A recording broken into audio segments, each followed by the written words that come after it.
이곳은 일본 혼슈 중앙에 있는 기후현입니다. 도쿄대학교가 중심이 되어 6억 달러, 한화로 8천억 이상의 예산으로 높이 73m, 직경 69m이며 무려 26만 톤의 물을 넣을 수 있는 물탱크를 산 내부에 건설하고 있는데요. 2027년 완공을 목표로 하기에 얼마 남지 않은 상황입니다. 그렇다면 대체 왜 일본은 이러한 엄청난 물탱크를 그것도 산 내부에 대체 왜 건설할까요? 이를 이해하기 위해선 약간의 물리학적 배경 지식이 필요합니다. 물리학에서 중성미자는 다른 입자를 구성하는 매우 작은 기본 입자 중 하나인 아주 작은 물질로 과거 실험을 통해 질량이 있다고는 밝혀졌지만 그 질량이 너무 작아 직접적인 질량의 크기도 측정하지 못한 기본 물질이라 볼 수 있고 때문에 이를 유령 입자라고 부르기도 하죠. 거의 빛의 속도로 이동하고 모든 것을 통과하는 일반적 방법으론 감지가 불가능한 입자이다 보니 여전히 많은 연구가 필요한 분야이기도 합니다. 그리고 이 물질을 측정하고 추가 조사와 발견을 위해 일본은 이 거대 물탱크를 만드는 것입니다. 자, 그럼 왜 하필 산 가운데 건설하느냐 라는 궁금증이 드실 텐데 중성미자는 모든 것을 통과한다 말씀드렸죠. 중성미자는 지금 영상을 보고 계신 여러분들의 몸을 관통하는 중이기도 한데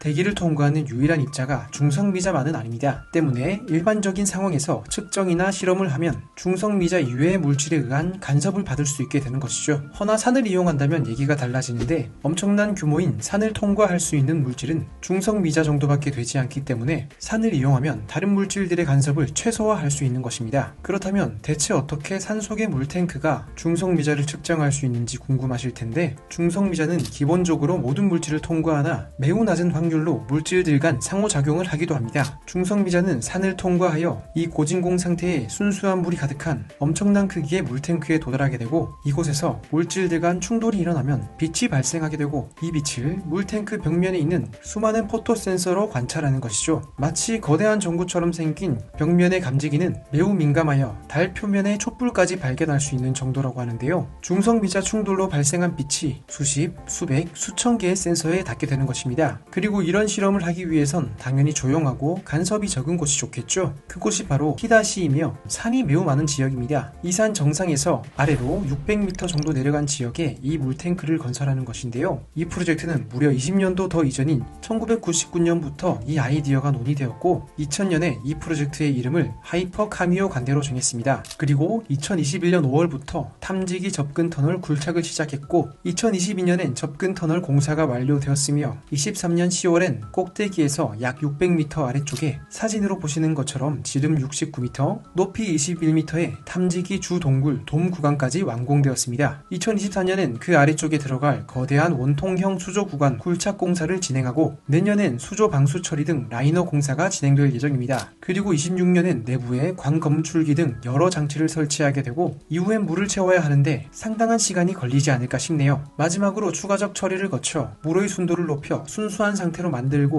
중성미자를 측정할 수 있는 완벽한 상태의 시설을 만든 후 2027년부터 실험 데이터를 얻을 계획으로 작업은 진행되고 있습니다. 그리고 이곳에서 약 300km 정도나 떨어진 곳에 이 실험을 위한 또 다른 시설이 있는데요. 그것은 바로 도쿄 북동쪽 이바라키현 토카이 마을에 설치된 제이파크란 시설입니다. 이곳엔 중성미자 가속기가 있는데 이를 활용하여 고강도 고품질의 중성미자와 반중성미자 빔을 하이퍼 카미오 칸대를 향해 쏘는데요. 이를 통해 훨씬 많은 중성, 반중성미자가 관찰될 수 있도록 하는 것이죠. 빔으로 쏘아진 물질들이 먼 거리를 지나 산을 통과하여 물탱크를 지나는데 이 물탱크 속에서 일어나는 중성미자의 핵붕괴와 상호작용과 나타나는 매우 약한 빛을 이곳에 설치된 약 4만 개 정도의 직경 50cm의 초고감도 감지기를 통해 99% 이상의 정확도로 측정하는 것입니다. 근데 카미오 칸대 앞에 하이퍼란 말이 있잖아요. 울트라, 슈퍼, 하이퍼 이런 단어들은 단계를 표현할 때 접두사처럼 잘 붙여 사용하잖아요. 이상하시는 분도 계실 텐데 이 카미오 칸대는 처음이 아닙니다. 무려 세 번째죠. 가장 처음 만들어진 카미오 칸대는 지금부터 무려 40년 전인 1983년에 만들어졌습니다. 직경 19m, 높이 16m의 4,500톤 물탱크 규모였는데 상대적으로 작아 보일 수는 있지만 지금보다 무려 40년도 넘은 시기란 점을 생각하면 결코 작은 크기가 아니고 상당한 기술력이라 볼 수 있습니다. 이 건설이 가능했던 게 1960년대까진 일본 전역에 광산이 있었고 은, 구리, 철, 아연, 석탄 등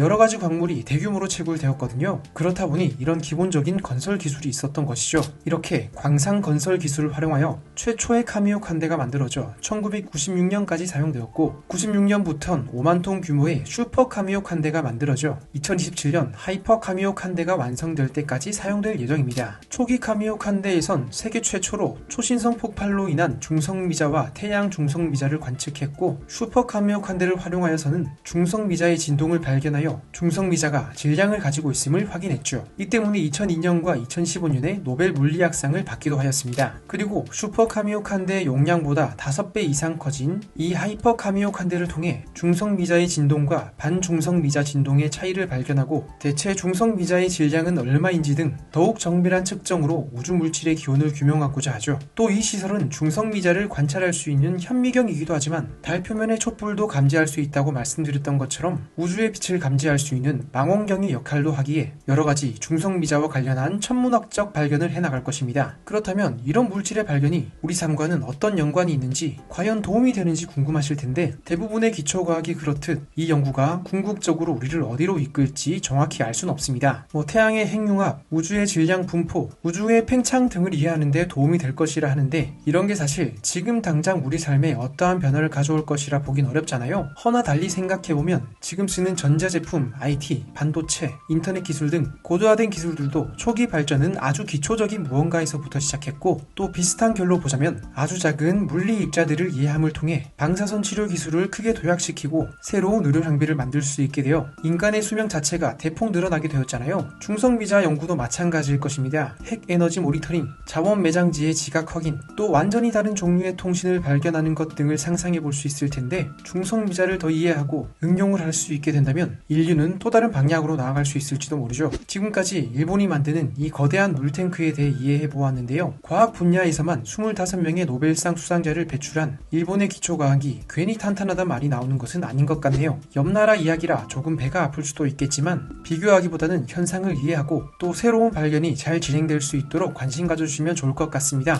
기술 패권 시대라는 말이 과언이 아닌 세상인 만큼 미래로 나아가기 위해 과학은 더욱 필수적이지 않나 싶은데 역동적으로 과학기술을 잘 발전시켜온 한국인 만큼 앞으로도 더욱 잘 해나가길 바라봅니다. 영상이 세상을 바라보는데 도움되셨길 바랍니다. 시청 고맙습니다.